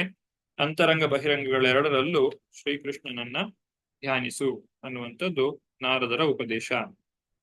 49ನೇ ಶ್ಲೋಕ. ಸೋಯಮದ್ಯ ಮಹಾರಾಜ ಭಗವಾನ್ ಭೂತ ಭಾವನಃ ಕಾಲರೂಪೋವತೀರ್ಣೋಸ್ಯಾಂ ಅಭಾವಾಯಾಸುರದ್ವಿಷಾಂ. ದೇವೋತ್ತಮ ಪರಮಪುರುಷನಾದ ಭಗವಾನ್ ಶ್ರೀಕೃಷ್ಣನು ಜಗತ್ತಿನಿಂದ ಮತ್ಸರಿಗಳನ್ನು ಹೊರಹಾಕಲು ಈಗ ಕಾಲರೂಪನಾಗಿ ಧರೆಗೆ ಅವತರಿಸಿದ್ದಾನೆ. ಭಗವಂತನನ್ನ ಯಾರು ಭಕ್ತಿಯಿಂದ ಪ್ರೀತಿಯಿಂದ ಕಾಣುವುದಿಲ್ಲವೋ ಅಂತಹವರಿಗೆ ಭಗವಂತನು ತನ್ನ ಕಾಲರೂಪದ ಒಂದು ದರ್ಶನವನ್ನ ಕೊಡ್ತಾನೆ. ಈ ಕಾಲರೂಪದಲ್ಲಿ ವ್ಯಕ್ತಿಯು ಭಗವಂತನಿಂದ ಶಿಕ್ಷೆಗೊಳಪಡ್ತಾನೆ. ಯಾಕಂದ್ರೆ ಕಾಲ ಅಥವಾ ಭಯ ಅಥವಾ ಸಾವು ಇವುಗಳಿಂದ ಆತನು ಶಿಕ್ಷೆಗೆ ಒಳಪಡ್ತಾನೆ. ಭಗವಂತನಿಂದ ಆ ವ್ಯಕ್ತಿಗಳು ಶಿಕ್ಷೆಗೆ ಒಳಪಡ್ತಾರೆ. ಇಂತಹ ಮತ್ಸರಿಗಳನ್ನೆಲ್ಲ ನಾಶ ಮಾಡ್ಲಿಕ್ಕೋಸ್ಕರ ಭಗವಂತನು ಕಾಲರೂಪನಾಗಿ ಬಂದಿದ್ದಾನೆ. ಆತನ ಒಂದು ಉದ್ದೇಶ ಏನಿದೆ ಅದರ ಒಂದು ಭಾಗವಾಗಿಯೇ ಇದೆಲ್ಲವೂ ಕೂಡ ನಡೀತಾ ಇದೆ ಅಂತ ಹೇಳಿ ನಾರದರು ಯುಧಿಷ್ಠಿರ ಮಹಾರಾಜನಿಗೆ ಸಮಾಧಾನವನ್ನ ಮಾಡ್ತಾ ಇದ್ದಾರೆ. ನಿಷ್ಪಾದಿತಂ ದೇವಕೃತ್ಯ ಮವಶೇಷಂ ಪ್ರತೀಕ್ಷತೆ ತಾವದ್ಯೂಯಂ ಅವೇಕ್ಷಧ್ವಂ ಭವೇತ್ ಯಾವದಿ ಈಶ್ವರಃ. ದೇವತೆಗಳಿಗೆ ಸಹಾಯ ಮಾಡಲು ಭಗವಂತನು ಆಗಲೇ ತನ್ನ ಕರ್ತವ್ಯವನ್ನು ನಿರ್ವಹಿಸಿದ್ದಾನೆ. ಈಗ ಉಳಿದದ್ದನ್ನು ನಿರೀಕ್ಷಿಸುತ್ತಿದ್ದಾನೆ. ನೀವು ಪಾಂಡವರು ಭಗವಂತನು ಈ ಭೂಮಿಯ ಮೇಲೆ ಇರುವವರೆಗೂ ಕಾಯಬಹುದು. ಇಲ್ಲಿ ನಾರದ ಮುನಿಗಳು ಎಲ್ಲವನ್ನು ಸ್ಪಷ್ಟವಾಗಿ ಹೇಳಿದ್ರು ಒಂದು ವಿಚಾರವನ್ನು ಹೇಳುವುದಿಲ್ಲ. ಏನಂದ್ರೆ ಯಾದವರು ಪರಸ್ಪರ ಹೊಡೆದಾಟಿಕೊಂಡು ನಾಶವಾಗಿದ್ದಾರೆ. ಹಾಗೆ ಶ್ರೀಕೃಷ್ಣನು ಕೂಡ ಈಗ ಸದ್ಯಕ್ಕೆ ಅವತಾರವನ್ನು ಸಮಾಪ್ತಿ ಮಾಡ್ಲಿಕ್ಕಿದ್ದಾನೆ. ಯಾಕಂದ್ರೆ ತಾನು ಬಂದಂತಹ ಉದ್ದೇಶ ಎಲ್ಲವೂ ಕೂಡ ಸಂಪೂರ್ಣವಾಗಿ ಆಗಿ ಹೋಗಿದೆ. ಹಾಗಿರ್ಬೇಕಾದ್ರೆ ಭಗವಂತ ತಾನು ಶರೀರವನ್ನು ತ್ಯಾಗ ಮಾಡಿದ್ದಾನೆ ಅನ್ನುವ ಮಾತನ್ನ ವಿದುರರು ಹೇಳುವುದಿಲ್ಲ. ಇಲ್ಲಿ ನಾರದ ಮುನಿಗಳು ಹೇಳುವುದಿಲ್ಲ, ವಿದುರರು ಕೂಡ ಹೇಳಲಿಲ್ಲ. ನಾರದ ಮುನಿಗಳು ಕೂಡ ನೇರವಾಗಿ ಹೇಳದೇ ಇದ್ರು ಕೂಡ ಒಂದು ಮಾತನ್ನ ಹೇಳ್ತಾರೆ. ಭಗವಾನ್ ಶ್ರೀಕೃಷ್ಣನು ಎಲ್ಲಿಯವರೆಗೆ ಭೂಮಿಯ ಮೇಲೆ ಇರ್ತಾನೆ ಅಲ್ಲಿಯವರೆಗೆ ನೀವು ರಾಜ್ಯವನ್ನ ಆಳಬಹುದು. ಮತ್ತೆ ನೀವು ಹೊರಟು ಬಿಡಿ. ಅಂದ್ರೆ ನಿಮ್ಮ ಕಿವಿಗೆ ಶ್ರೀಕೃಷ್ಣನ ಅವತಾರ ಸಮಾಪ್ತಿಯಾದಂತಹ ವಿಚಾರ ಯಾವಾಗ ಬಂದು ಬೀಳ್ತದೋ ಅವತ್ತೇ ನೀವು ಗೃಹತ್ಯಾಗವನ್ನ ಮಾಡಿಬಿಡಿ ಅಂತ ಹೇಳಿ ಯುಧಿಷ್ಠಿರ ಮಹಾರಾಜನಿಗೂ ಕೂಡ ಆತನ ಮುಂದಿನ ಜೀವನದ ಒಂದು ಧ್ಯೇಯವನ್ನ ಇಲ್ಲಿ ನಾರದ ಮುನಿಗಳು ತಿಳಿಸಿಕೊಡ್ತಾ ಇದ್ದಾರೆ. ಧೃತರಾಷ್ಟ್ರ ಸಹ ಭ್ರಾತರ ಗಾಂಧರ್ಯಾಚ ಸ್ವಭಾರ್ಯಯ ದಕ್ಷಿಣೇನ ಹಿಮವತ ಋಷೀಣಾಮಾಶ್ರಮಂ ಗತ. ಈಗ ಭವಿಷ್ಯದ ಕುರಿತಾಗಿ ನಾರದ ಮುನಿಗಳು ತಿಳಿಸ್ತಾರೆ. ಏನಾಗುತ್ತದೆ, ಈ ಧೃತರಾಷ್ಟ್ರ ಗಾಂಧಾರಿ ವಿದುರರು ಏನು ಮಾಡ್ತಾರೆ ಮುಂದಕ್ಕೆ. ಓ ರಾಜನೇ, ನಿನ್ನ ದೊಡ್ಡಪ್ಪನಾದ ಧೃತರಾಷ್ಟ್ರ, ಅವನ ತಮ್ಮನಾದ ವಿದುರ ಮತ್ತು ಧೃತರಾಷ್ಟ್ರನ ಮಡದಿಯಾದಂತಹ ಗಾಂಧಾರಿ ಇವರು ಮಹರ್ಷಿಗಳ ಆಶ್ರಮಗಳಿರುವ ಹಿಮಾಲಯ ಪರ್ವತದ ದಕ್ಷಿಣ ಭಾಗಕ್ಕೆ ಹೋಗಿದ್ದಾರೆ. ಇದನ್ನ ಸಪ್ತಸ್ರೋತ ಅಂತ ಹೇಳಿ ಕರೀತಾರೆ. ಮುಂದಿನ ಶ್ಲೋಕದಲ್ಲಿ ಇದನ್ನ ತಿಳಿಸ್ತಾರೆ. ಶ್ರೋತ್ರೋಭಿ ಸಪ್ತಭಿರ್ಯಾ ವೈಸ್ವರ್ಧುರ್ನಿ ಸಪ್ತಧಾವ್ಯಧಾತ್ ಸಪ್ತಾನಾಂ ಪ್ರೀತಯೇ ನ ಸಪ್ತಸ್ರೋತ ಪ್ರತ್ಯಕ್ಷತೆ. ಆ ಸ್ಥಳವನ್ನು ಸಪ್ತಸ್ರೋತ 7 ವಿಭಾಗವಾಗಿತ್ತು ಎಂದು ಕರೆಯಲಾಗಿದೆ. ಏಕೆಂದರೆ ಅಲ್ಲಿ ಪವಿತ್ರ ಗಂಗೆಯ ಪ್ರವಾಹ 7 ಶಾಖೆಗಳಾಗಿ ವಿಭಜಿತವಾಗಿದೆ. ಇದನ್ನು ಸಪ್ತ ಮಹರ್ಷಿಗಳ ತೃಪ್ತಿಗಾಗಿ ಮಾಡಲಾಗಿತ್ತು. ಸಪ್ತರ್ಷಿಗಳ ಪ್ರೀತಿಗೋಸ್ಕರ ಅಲ್ಲಿ ಗಂಗೆಯು ತಾನು 3 ವಿಭಾಗವಾಗಿ ಆ, ತಾನು 7 ವಿಭಾಗವಾಗಿ ಹರಿತಾಳೆ. ಅದನ್ನು ಸಪ್ತಸ್ರೋತ ಅಂತ ಕರೀತಾರೆ. ಆ ಸಪ್ತಸ್ರೋತ ಇರುವಂತಹ ಸ್ಥಳಕ್ಕೆ ಹೋಗಿ ಇಲ್ಲಿ ಧೃತರಾಷ್ಟ್ರ, ಗಾಂಧಾರಿ ಮತ್ತೆ ವಿದುರ 3 ಜನ ಅಲ್ಲಿಗೆ ತಪಸ್ಸನ್ನ ಆಚರಿಸಲಿಕ್ಕೆ ಹೊರಟು ಹೋಗಿದ್ದಾರೆ. ಅಲ್ಲಿ ತಲುಪಿದ ನಂತರ ಯುಧಿಷ್ಠಿರ ಧೃತರಾಷ್ಟ್ರ ಏನು ಮಾಡಿದ, ಇಲ್ಲಿ ಅಷ್ಟಾಂಗ ಯೋಗದ ಒಂದು ಸ್ವಲ್ಪ ವರ್ಣನೆ ಬರ್ತದೆ. ಹೇಗೆ ಧೃತರಾಷ್ಟ್ರ ತನ್ನ ಸಾಧನೆಯನ್ನ ಪ್ರಾರಂಭಿಸಿದ ಅಂತ ಹೇಳಿ. ಧೃತರಾಷ್ಟ್ರನು ಹಿಂದೆ ಬಹಳಷ್ಟು ಅನ್ಯಾಯವನ್ನ ಮಾಡಿದ್ದಾನೆ ಪಾಂಡವರಿಗೆ. ಆದ್ದರಿಂದ ಆತನು ಭಕ್ತಿಯನ್ನ ಮಾಡಿದ್ರು ಕೂಡ ಅವನಿಗೆ ಭಗವಂತನ ಧಾಮಕ್ಕೆ ಹೋಗುವಂತಹ ಒಂದು ಅವಕಾಶ ದೊರಕದೇ ಇರಬಹುದು. ಆದ್ರೆ ಕನಿಷ್ಠ ಪಕ್ಷ ತಾನು ಇಂದ್ರಿಯ ನಿಗ್ರಹವನ್ನ ಮಾಡಿ ತನ್ನ ಜೀವನದ ಮುಂದಿನ ದಾರಿಯಲ್ಲಿ ಅಥವಾ ಮುಂದಿನ ಜೀವನದಲ್ಲಿ, ಮುಂದಿನ ಶರೀರದಲ್ಲಿ ಉತ್ತಮವಾದಂತಹ ಒಂದು ಗತಿಯನ್ನು ಪಡೀಲಿಕ್ಕೆ ಕನಿಷ್ಠ ಪಕ್ಷ ಅವನಿಗೆ ಸಾಧ್ಯವಾಗಲಿ, ಒಂದು ಭಕ್ತರ ಮನೆಯಲ್ಲಿ ಹುಟ್ಟುವಂತಹ ಒಂದು ಅವಕಾಶವಾದರೂ ಆಗ್ಲಿ ಇತ್ಯಾದಿ ಯೋಚನೆಗಳನ್ನ ಮಾಡಿ ಆ ಒಂದು ಧೃತರಾಷ್ಟ್ರನಿಗೆ ಬೇಕಾದಂತಹ ಸದ್ಗತಿ ಪ್ರಾಪ್ತವಾಗಲಿ ಅನ್ನುವಂತಹ ಉದ್ದೇಶದಿಂದ ಅದಕ್ಕೆ ಬೇಕಾದಂತಹ ಎಲ್ಲಾ ವ್ಯವಸ್ಥೆಯನ್ನು ವಿದುರನು ಮಾಡಿದ್ದಾನೆ. 53ನೇ ಶ್ಲೋಕ. ಸ್ನಾತ್ವಾನುವಸನಂ ತಸ್ಮಿನ್ ಹುತ್ವಾ ಚಾಗ್ನಿಜ್ಞಾದ್ವಿಧಿ ಅಬ್ಧಕ್ಷ ಉಪಶಾಂತಾತ್ಮ ಸ ಆಸ್ತೆ ವಿಗತರ್ಷಣಃ. ದಿನವೂ ಬೆಳಗ್ಗೆ, ಮಧ್ಯಾಹ್ನ, ಸಂಜೆ 3 ಹೊತ್ತು ಸ್ನಾನ ಮಾಡುತ್ತಾ ಅಗ್ನಿಹೋತ್ರಗೈಯುತ್ತಾ ನೀರನ್ನು ಮಾತ್ರ ಕುಡಿದು ಧೃತರಾಷ್ಟ್ರನು ಸಪ್ತಸ್ರೋತದ ತೀರದಲ್ಲಿ ಅಷ್ಟಾಂಗ ಯೋಗವನ್ನು ಆರಂಭಿಸುವುದರಲ್ಲಿ ಮಗ್ನನಾಗಿದ್ದಾನೆ. ಇದು ಮನಸ್ಸು ಮತ್ತು ಇಂದ್ರಿಯಗಳ ನಿಗ್ರಹಕ್ಕೆ ಸಹಾಯಕವಾಗುತ್ತದೆ. ಅಲ್ಲದೆ ಕೌಟುಂಬಿಕ ಮೋಹದ ಆಲೋಚನೆಗಳನ್ನು ಸಂಪೂರ್ಣವಾಗಿ ದೂರ ಮಾಡುತ್ತದೆ. ಸ್ನಾನ ಅನ್ನುವಂಥದ್ದು ಬಹಳ ಮುಖ್ಯ. ಅದು ನಮ್ಮ ಅಂತರಂಗ ಬಹಿರಂಗ ಎರಡನ್ನೂ ಕೂಡ ಶುದ್ಧ ಮಾಡಲಿಕ್ಕೆ ಪ್ರಮುಖವಾಗಿ ತಣ್ಣೀರಿನಿಂದ ಮಾಡುವಂತಹ ಸ್ನಾನ ಅಂತರಂಗ ಬಹಿರಂಗ ಎರಡನ್ನೂ ಕೂಡ ಶುದ್ಧ ಮಾಡ್ತದೆ. ಕೇವಲ ಶರೀರದಲ್ಲಿರುವ ಕೊಳೆಯನ್ನು ಮಾತ್ರ ಅಲ್ಲ, ಅದು ಮನಸ್ಸಿನಲ್ಲಿರುವಂತಹ ಎಲ್ಲ ದುಗುಡಗಳನ್ನು ದೂರ ಮಾಡಿ ಒಂದು ನವ ಉತ್ಸಾಹವನ್ನ ಕೊಡುವಂತಹ ಶಕ್ತಿ ಅದಕ್ಕಿದೆ. 3 ಹೊತ್ತು ಸ್ನಾನವನ್ನ ಮಾಡಿ ಅಗ್ನಿಹೋತ್ರವನ್ನ ಮಾಡಿ ಧೃತರಾಷ್ಟ್ರನು ತನ್ನ ಅಷ್ಟಾಂಗ ಯೋಗವನ್ನ ಪ್ರಾರಂಭಿಸಿದನು. ಯೌಗಿಕ ಆಸನವನ್ನು ಪ್ರಾಣಾಯಾಮವನ್ನು ವಶಪಡಿಸಿಕೊಂಡವನು ಪರಾತ್ಪರ ದೇವೋತ್ತಮ ಪರಮಪುರುಷನತ್ತ ಇಂದ್ರಿಯಗಳನ್ನು ತಿರುಗಿಸಬಹುದು. ಆ ಮೂಲಕ ಸತ್ವ, ರಜಸ್ಸು ಮತ್ತು ತಮೋಗುಣಗಳ ಎಂಬ ಐಹಿಕ ತ್ರಿಗುಣಗಳ ಕಶ್ಮಲದಿಂದ ಆತನು ಅಬಾಧಿತನಾಗುವನು. ಈ ಅಷ್ಟಾಂಗ ಯೋಗವನ್ನ ಕೃತಕವಾಗಿ ನಾವು ಅಭ್ಯಾಸ ಮಾಡುವುದರ ಮುಖಾಂತರವಾಗಿ ನಮ್ಮ ಶರೀರವು ನಾವು ಮಾಡುವಂತಹ ತಪಸ್ಸಿಗೆ ಬೇಕಾದಂತಹ ಒಂದು ಪೂರಕವಾದಂತಹ ವಾತಾವರಣವನ್ನ ನಮಗೆ ಕೊಡುತ್ತದೆ. ಅದಕ್ಕೆ ಸಹಕರಿಸ್ತದೆ. ನಮ್ಮ ಶರೀರವು ನಾವು ಮಾಡುವಂತಹ ಸಾಧನೆಗೆ ಸಹಕಾರವನ್ನ ಕೊಡುತ್ತದೆ. 54ನೇ ಶ್ಲೋಕ. ಜಿತಾಸನೋ ಜಿತಶ್ವಾಸ ಪ್ರತ್ಯಾಹೃತ ಷಡಿಂದ್ರಿಯ ಹರಿಭಾವನೆಯ ಸ್ವಸ್ಥ ರಜಸತ್ವತಮೋಮಲಃ. ಯೌಗಿಕ ಆಸನವನ್ನು ಪ್ರಾಣಾಯಾಮವನ್ನು ವಶಪಡಿಸಿಕೊಂಡವನು ಪರಾತ್ಪರ ದೇವೋತ್ತಮ ಪರಮಪುರುಷನತ್ತ ಇಂದ್ರಿಯಗಳನ್ನು ತಿರುಗಿಸಬಹುದು. ಆ ಮೂಲಕ ಸತ್ವ, ರಜಸ್ಸು, ತಮಸ್ಸುಗಳೆಂಬ ಐಹಿಕ ತ್ರಿಗುಣಗಳ ಕಶ್ಮಲಗಳಿಂದ ಅವನು ಅಬಾಧಿತನಾಗುವನು. ಧೃತರಾಷ್ಟ್ರನು ಮಾಡಿದಂತಹ ಅಷ್ಟಾಂಗ ಯೋಗವನ್ನ ಇಲ್ಲಿ 4 ವಿಚಾರಗಳ ಮುಖಾಂತರ ತಿಳಿಸಬಹುದು. ಒಂದು, ಉಪಶಾಂತಾತ್ಮ ಅಂತ ಕರೀತಾರೆ. 53ನೇ ಶ್ಲೋಕದಲ್ಲಿದೆ. ಉಪಶಾಂತಾತ್ಮ ಅಂದ್ರೆ ಇಂದ್ರಿಯ ಮತ್ತು ಮನಸ್ಸನ್ನ ಮೊದಲು ಆತನು ನಿಗ್ರಹ ಮಾಡಿದ. ಆಮೇಲೆ ವಿಗತೈಷಣಃ ಅಂತ ಹೇಳಿದ್ರೆ ಈ ಕೌಟುಂಬಿಕ ವಿಚಾರಗಳ ಕುರಿತಾಗಿ ಸಂಸಾರದ ಯೋಚನೆ ಏನಿದೆ ಅವುಗಳಿಂದ ಆತನು ಮುಕ್ತಿಯನ್ನ ಪಡೆದ, ಬಿಡುಗಡೆಯನ್ನ ಪಡೆದ. ಇಷ್ಟು ಮಾಡಿದ ಮೇಲೆ ಇಂದ್ರಿಯವನ್ನ ನಿಗ್ರಹ ಮಾಡಿದ. ಇಂದ್ರಿಯದ ಮೇಲಿರುವಂತಹ ಮನಸ್ಸನ್ನ ಭಗವಂತನಲ್ಲಿ ನೆಲೆ ನಿಲ್ಲಿಸಿದ. ಸಂಸಾರದಿಂದ ತೆಗೆದು ಭಗವಂತನಲ್ಲಿ ನೆಲೆ ನಿಲ್ಲಿಸ್ತಾನೆ. ಅದನ್ನ ಹರಿಭಾವನೆಯ ಅಂತ ಕರೀತಾರೆ. ಹರಿಯ ನಿರಂತರವಾದಂತಹ ಚಿಂತನೆ. ಕೊನೆಯದಾಗಿ 3 ಗುಣಗಳ ಪ್ರಭಾವದಿಂದ ಆತನು ಬಿಡುಗಡೆಯನ್ನ ಪಡೆಯುತ್ತಾನೆ. ಹೀಗೆ ಈ 53ನೇ ಶ್ಲೋಕದಲ್ಲಿ ಧೃತರಾಷ್ಟ್ರ ಮಹಾರಾಜನ ಒಂದು ದಿನಚರಿಯ ಕುರಿತಾಗಿ ನಮಗೆ ತಿಳಿಸ್ತಾರೆ. ಧೃತರಾಷ್ಟ್ರ, ಗಾಂಧಾರಿ ಮತ್ತೆ ವಿದುರರ ಕುರಿತಾಗಿ 55ನೆಯ ಶ್ಲೋಕ.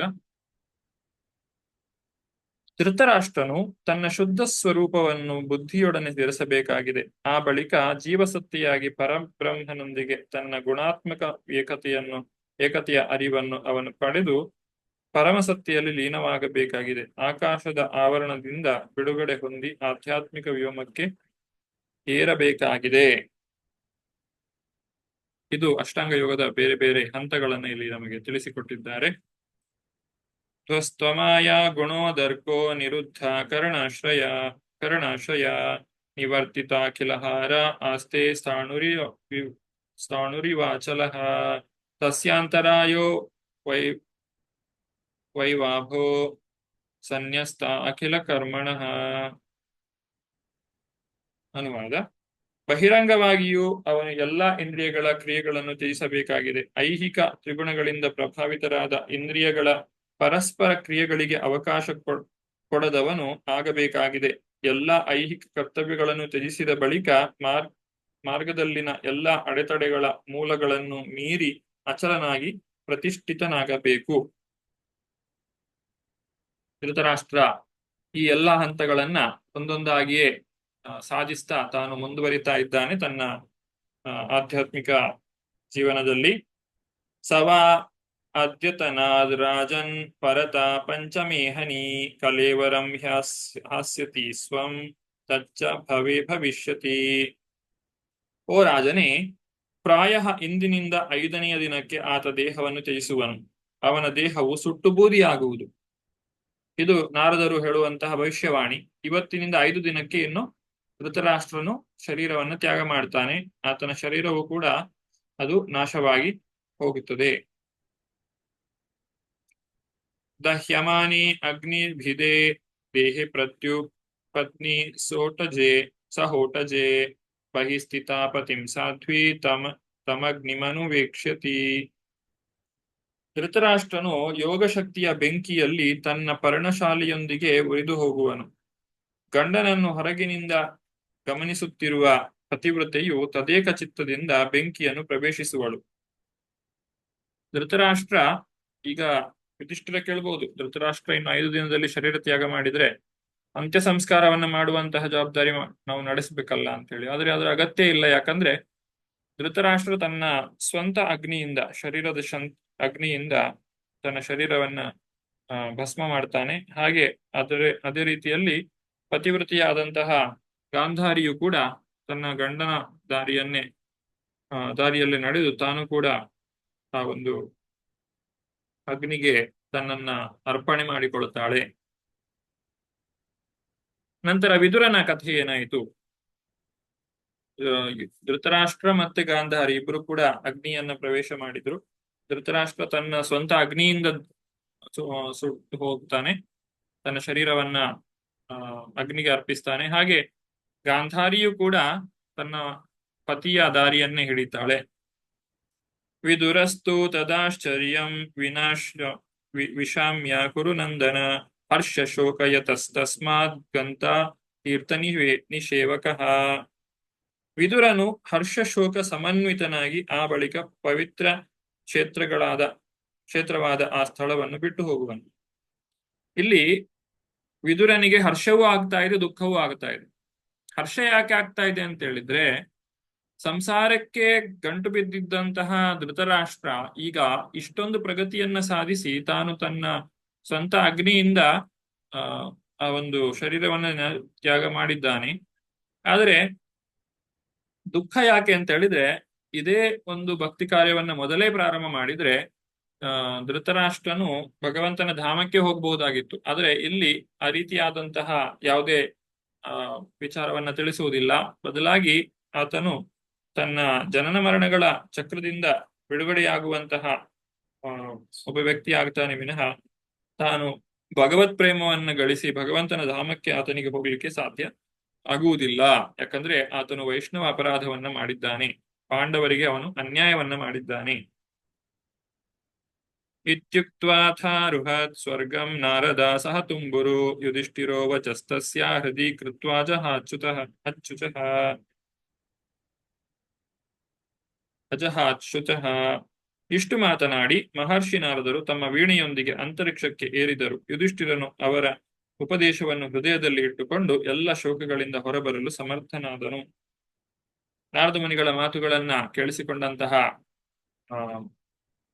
ಯುಧಿಷ್ಠಿರ ಈಗ ಸಮಾಧಾನವನ್ನ ಕಂಡುಕೊಂಡಿದ್ದಾನೆ.